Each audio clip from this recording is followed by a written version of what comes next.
The Autobiography of John D. Rockefeller. Chapter 1. The Joy of Achievement. The part played by one of my earliest partners, Mr. H.M. Flagler, was always an inspiration to me. He invariably wanted to go ahead and accomplish great projects of all kinds. He was always on the active side of every question.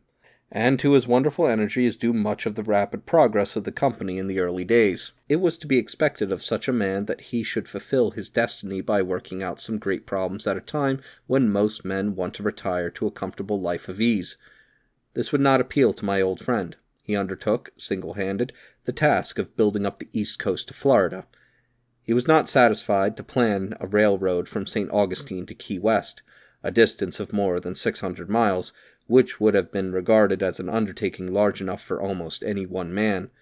But in addition, he has built a chain of superb hotels to induce tourists to go to this newly developed country.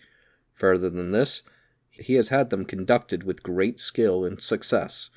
This one man, by his own energy and capital, has opened up a vast stretch of country, so that the old inhabitants and the new settlers may have a market for their products. He has given work to thousands of these people, and, to crown all, he has undertaken and nearly completed a remarkable engineering feat in carrying his road on the Florida Keys into the Atlantic Ocean to Key West, the point set out 4 years ago. Practically all this has been done after what most men would have considered a full business life, and a man of any other nationality situated as he was would have retired to enjoy the fruits of his labor. I first knew Mr. Flagler as a young man who consigned produce to Clark and Rockefeller. He was a bright and active young fellow, full of vim and push. About the time we went into the oil business, Mr. Flagler established himself as a commission merchant in the same building with Mr. Clark, who took over and succeeded the firm of Clark and Rockefeller. A little later, he bought out Mr. Clark and combined his trade with his own. Naturally, I came to see more of him. The business relations, which began with the handling of produce he consigned to our old firm, grew into a business friendship, because people who lived in a comparatively small place, as Cleveland was then, were thrown together much more often than in such a place as New York.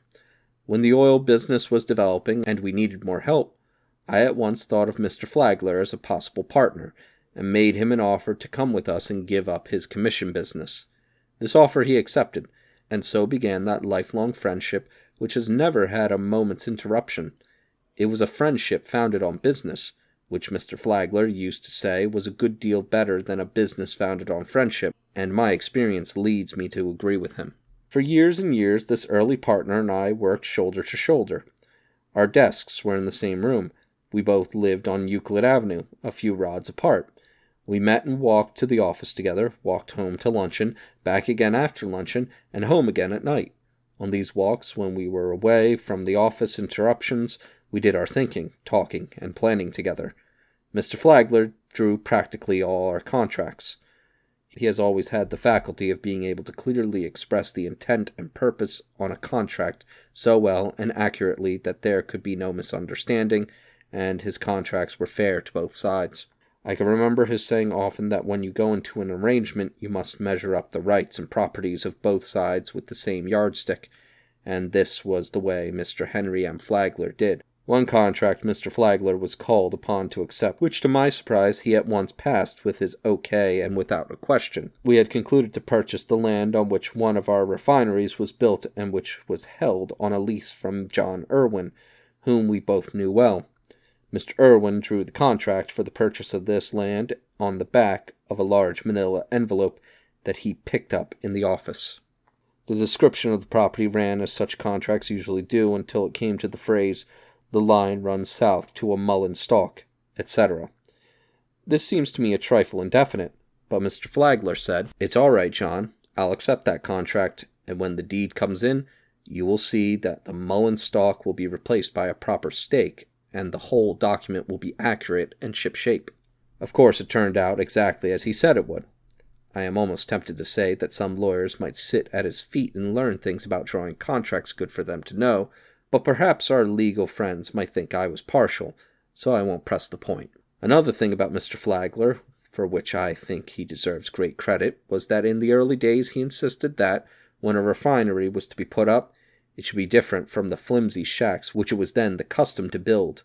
Everyone was so afraid that the oil would disappear and that the money expended in buildings would be a loss that the meanest and cheapest buildings were erected for use as refineries. This was the sort of thing Mr. Flagler objected to. While he had to admit that it was possible the oil supply might fail and that the risks of the trade were great, he also believed that if we went into the oil business at all, we should do the work as well as we knew how, that we should have the very best facilities, that everything should be solid and substantial, and that nothing should be left undone to produce the finest results. And he followed his convictions of building as though the trade was going to last, and his courage in acting up to his beliefs laid strong foundations for later years. There are a number of people still alive who will recall the bright, straightforward young Flagler of those days with satisfaction. At the time when we bought certain refineries at Cleveland, he was very active. One day he met an old friend on the street, a German baker, to whom he had sold flour in years gone by. His friend told him that he had gone out of the bakery business and had built a little refinery. This surprised Mr. Flagler, and he didn't like the idea of his friend investing his little fortune in a small plant which he felt sure would not succeed. But at first there seemed nothing to do about it. He had it on his mind for some days. It evidently troubled him. Finally he came to me and said, "That little baker man knows more about baking than oil refinery, but I'd feel better if we invited him to join us. I've got him on my conscience." I, of course, agreed. He talked to his friend, who said he would gladly sell if we would send an appraiser to value his plant, which we did, and then there arose an unexpected difficulty. The price at which the plant was to be purchased was satisfactory, but the ex-baker insisted that Mr. Flagler should advise him whether he should take his pay in cash or Standard Oil certificates at par. He told Mr. Flagler that if he took it in cash, it would pay all his debts, and he would be glad to have his mind free of many anxieties. But if Mr. Flagler said the certificates were going to pay good dividends, he wanted to get into and keep up with a good thing. It was rather a hard proposition to put up to Mr. Flagler, and at first he declined to advise or express any opinion, but the German stuck to him and wouldn't let him shirk a responsibility which in no way belonged to him. Finally, Mr. Flagler suggested that he take half the amount in cash and pay 50% on account of his debts, and put the other half in certificates, and see what happened. This he did, and as time went on he bought more certificates, and Mr. Flagler never had to apologize for the advice he gave him. I am confident that my old partner gave this affair as much time and thought as he did to any of his own large problems, and the incident may be taken as a measure of the man.